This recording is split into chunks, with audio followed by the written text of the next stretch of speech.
Ikundi ithatu nĩ ciigĩte gĩikaro na aikari a matũra matiganĩte ma Nyatike na Kuria kaunti-inĩ ya Migori kwarĩrĩria ũgarũrũku wa rĩera na itemi rĩa mũingĩ harĩ kũgarũrĩra harĩa bũrũri ũrĩ.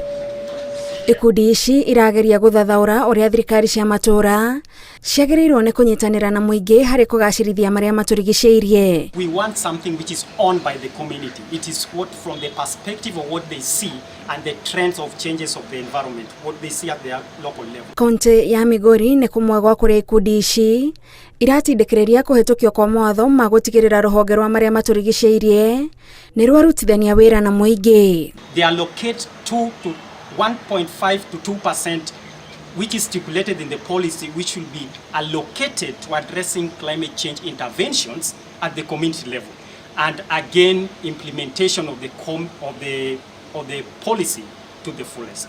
Ikundi icio ho nĩ irenda kaunti ya Migori igĩe na kamĩtĩ cia gũtongoria mĩhang'o ya kũrũmbũiya marĩa matũrigicĩirie o wodi nĩguo mathomo maya magakinyĩra mũingĩ na ũhũthũ. Come up with the proposed intervention, and that is why we facilitate the community dialogue forums to attend the public participation where they present the action plan to the county administration.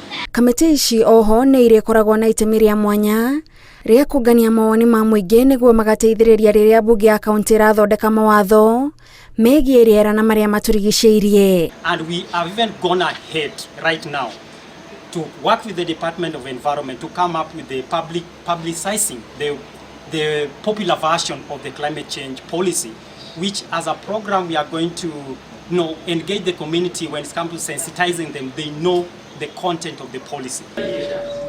Handũ-inĩ ha Inooro TV, njĩtagwo Gathoni Wanjihia.